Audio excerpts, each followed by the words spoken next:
여러분 안녕하십니까. 검정고시 한국사 강의 최강자 김석훈 선생입니다. 자, 이번 시간에 여러분들한테 뭐 특강이라면 특강이 되겠죠. 2015년 1차 한국사 고졸 검정고시 문제에 대한 기출문제 해설을 할 텐데요. 이번 검정고시 문제는 여느 해의 문제와 다를 바 없이 가장 무난하고 일반적인 문제가 나왔다. 선생님은 이렇게 평가를 하고 싶습니다. 물론 시험을 보고 이 강의를 듣는 분들도 있으실 거고, 아니면 앞으로 검정고시 준비를 하는데 한국사 문제가 어떻게 나오는지 한번 살펴보기 위해서 제 강의를 듣는 분들도 있을 거라고 생각을 합니다. 어떤 경우가 되었건 지금 이 내용의 강의를 듣는다라고 하는 것은 앞으로 여러분들이 시험을 준비하시는 그런 분들이기 때문에 내용의 설명을, 물론 내용적으로 치밀하고 자세하게 설명을 해드릴 수는 없습니다만, 왜냐하면 뭐 자세히 설명을 하다 보면 뭐 한도 끝도 없겠죠. 그래서 간략간략한 포인트를 중심으로 설명을 해드릴 텐데, 그 내용들을 토대로 해서 앞으로 어떤 방법으로 어떤 식으로 준비를 해가면 과연 아주 효과적으로 검정고시에 한국사를 대비할 수 있을지, 이런 내용을 토대로 여러분들이 살펴두시기 바랍니다. 자, 그러면 1번 문제부터 한번 들어가 보도록 할게요. 1번 문제는요, 해마다 꼭 한 문제씩 출제가 되는 바로 선사시대와 관련되어 있는 문제입니다.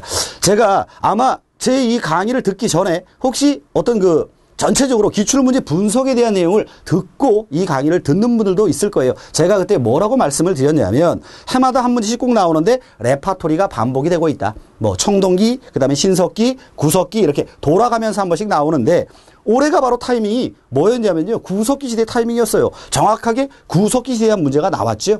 자, 보면 가는 구석기, 나는 신석기, 청동기 이렇게 될 테니까 구석기에 대한 유무를 한번 찾아보도록 할게요. 자, 1번에 고인돌 축조라고 나왔죠. 자, 이 고인돌 같은 경우는 뭐를 고인돌이라고 합니까? 족장의 무덤인데, 이 족장의 무덤, 족장이라는 이야기가 계급이 발생했다라는 이야기거든요. 계급이 발생한 건 청동기 시대의 일입니다. 청동기 시대는 또 하나 시작된 게 있죠. 네, 그렇습니다. 벼농사의 시작이에요. 3번의 벼농사의 시작도 청동기 시대의 일이니까 1번과 3번은 청동기 시대가 되겠고요. 그리고 2번에 뗀석기의 사용이 정답이 되겠죠. 뗀석기. 신석기 시대에는 간석기 이렇게 이야기를 합니다. 자, 그리고 4번에 나오는 빗살무늬 토기 같은 경우는 무늬가 있는 토기의 특징 자체가 바로 신석기 시대의 바로 특징이었습니다. 그중에 신석기를 대표하는 토기가 빗살무늬 토기였거든요. 그러니까 이거는 신석기 시대가 되겠죠. 다음에 2번 문제 한번 가보도록 할게요. 자, 2번 문제를 보시면요, 2번 문제는 다음에 해당하는 부여의 풍습 그랬죠. 자, 부여의 풍습 그러면 언제나 선생님이 어떤 얘기를 많이 했었냐면, 어영, 부, 영 하면 부, 순다 이렇게 말했습니다. 부, 영, 영고, 부, 순다, 순장이라는 묘지제 이렇게 말씀을 드렸거든요. 여기 지금 제천행사가 나왔으니까 당연히 부, 영에 해당되는 영고가 일단 정답이 되겠죠. 그럼 1번에 동맹이라고 하는 건 고동, 고구려 동맹이라고 말씀을 드렸고, 야, 우리 무하자라고 해서 무천, 동예에 해당하는 바로 제천행사가 되겠죠. 소도는 제천행사가 아니고요, 신성지역입니다. 천군이라고 하는 제사장이 다스리던 신성지역을 소도라고 하는데, 이 소도라고 하는 신성지역을 가지고 있던 나라는 삼한에 되겠죠. 해당이 되겠죠. 자, 이렇게 해서 2번까지 살펴봤고요. 다음에 3번 내용을 보시면 4세기 그랬습니다. 4세기에는요, 우리나라의 고대 국가 삼국시대 중 누가 전성기를, 어떤 나라가 전성기를 누렸냐면 바로 백제예요.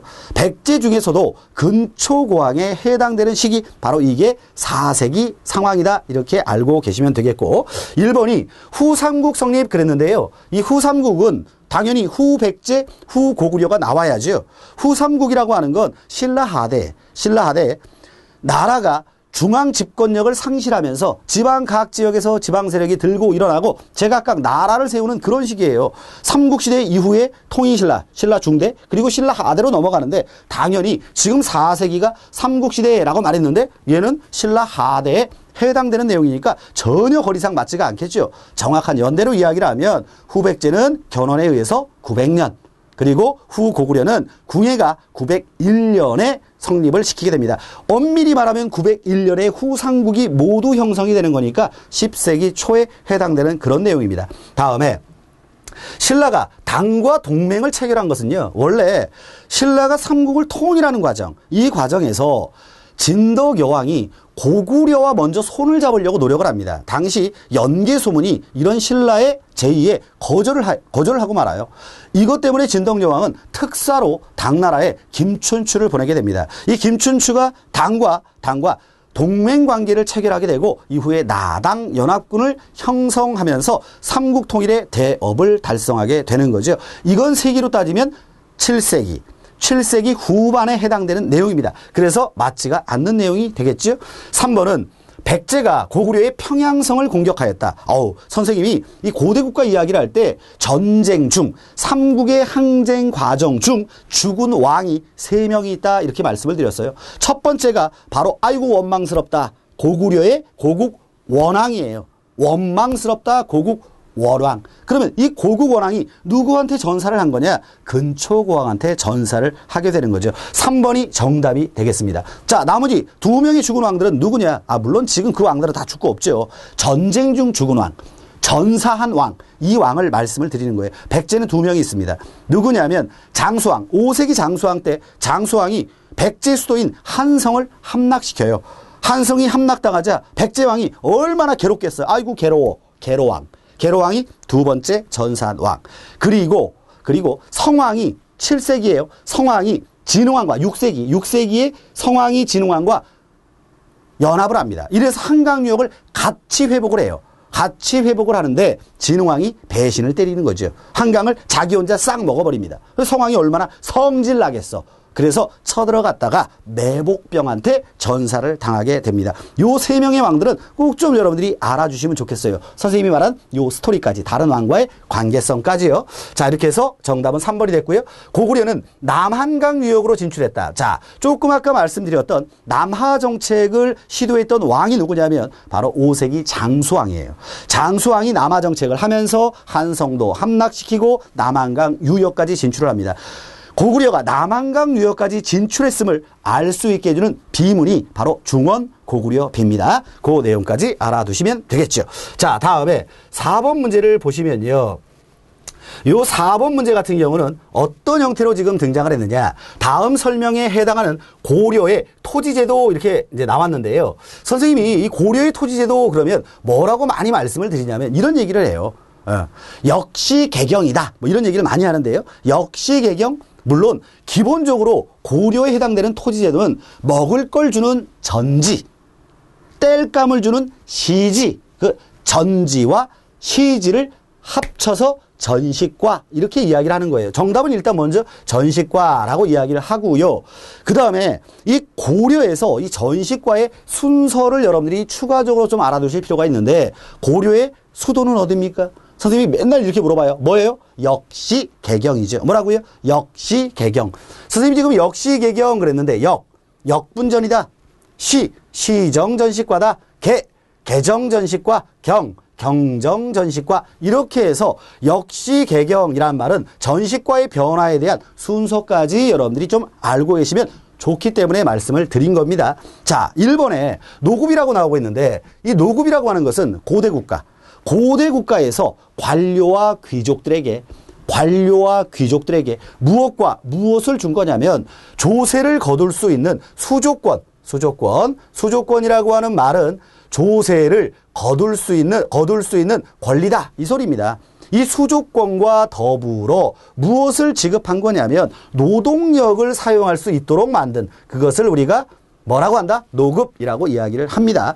그 다음에 3번에 호포제라고 하는 것은 집집마다 가가호호마다 군포를 걷는다 라고 하는 것을 호포제라고 이야기하는데 흥선대원군 때 실시한 내용이 되겠죠. 정분 6등법이라고 하는 거는요. 토지의 비옥도를 6등급으로 나누어서 차등 있게 땅에 대해 세금을 부과하는 바로 조선 세종 때 실시한 토지 제도가 되겠습니다. 자, 5번이요. 다음 설명에 해당하는 나라는 그랬는데요. 낙동강 하류에 위치한 변환의 소국 낙동강 하류. 자, 철기 기술과 이게 바로 낙동강 하류에서 변한, 철은 변한다. 이런 이야기를 많이 했죠. 자, 요 나라가 있던 지역에서 생겨난 연맹국가는 바로 가야가 되겠죠. 정답이 1번이 되겠네요. 발해 같은 경우는 만주의 넓은 들판을 차지하고 있는 그런 나라가 되겠죠. 백제는 당연히 어느 지역입니까? 전라도 일대가 되겠고, 고구려는 당연히 한반도 북부 및 만주 벌판이니까 당연히 지역적으로 맞지가 않는 내용이 되겠죠. 자, 6번 문제는요. 조선 성종이 없죠. 그랬거든요. 자, 선생님이 이 성종, 조선 성종 같은 경우는 이때 처음으로 누가 등장했다라고 말씀을 드렸냐면 바로 사림 세력이 등장한 거예요. 사림 세력이 등장했을 뿐만 아니라 이 성종 때 바로 경국대전이 완성 반포가 됩니다. 경국대전이 편찬되기 시작했던 왕이 세조 때이고요. 완성 반포가 된 것은 성종 때 일이에요. 정답은 2번이 되겠고요. 탕평책이라고 하는 것은 붕당 정치의 폐단을 막기 위해서 조선 후기 영조와 정조가 실시했던 정책을 탕평책이라고 이야기를 하죠. 수원에 화성을 건설한 것도 역시 정조의 정책에 해당되는 내용입니다. 정조 대왕은요, 바로 화성을 신도시, 꿈의 도시 이런 식으로 생각을 했습니다. 그 도시를 자신의 이상도시로 설정을 해서 자신의 정치의 뜻을 펼치고자 했던 그런 생각을 가졌던 게 정조의 정책이었거든요.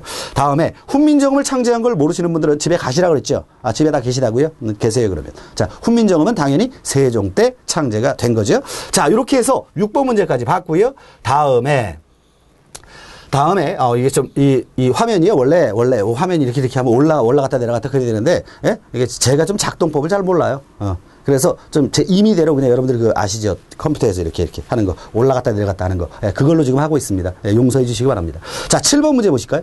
7번 문제는 다음 설명에 해당하는 고구려의 제도는 그랬거든요. 자, 그러면 이 제도가 뭐냐면 농민 생활을 안정시키기 위해서 봄에 곡식 빌려줬다가 가을에 되갚게 하는 것. 이걸 이제 춘대 추납의 구휼제도라고 이야기를 하거든요. 바로 뭐라고 합니까? 진대법이라고 이야기를 하죠. 진대법. 정답은 당연히 3번이 되겠죠. 진대법. 자, 그 다음에 이 진대법은요. 고려 태조 왕건 때 흑창이라는 이름으로 실시가 되고요. 조선이 아니라 고려 성종 때 의창이라는 이름으로 시행이 됩니다. 자, 뭐라고요? 진대법, 태조 왕건 때 흑창, 고려 성종 때 의창이라는 이름으로 바뀌게 된다. 요거까지 알아두시고, 과전법이라고 하는 것은 1391년 조선 건국 1년 전입니다. 조선 건국 1년 전 바로 신진 사대부의 경제적 기반을 마련해 주기 위해서 경기도 일대에서 실시한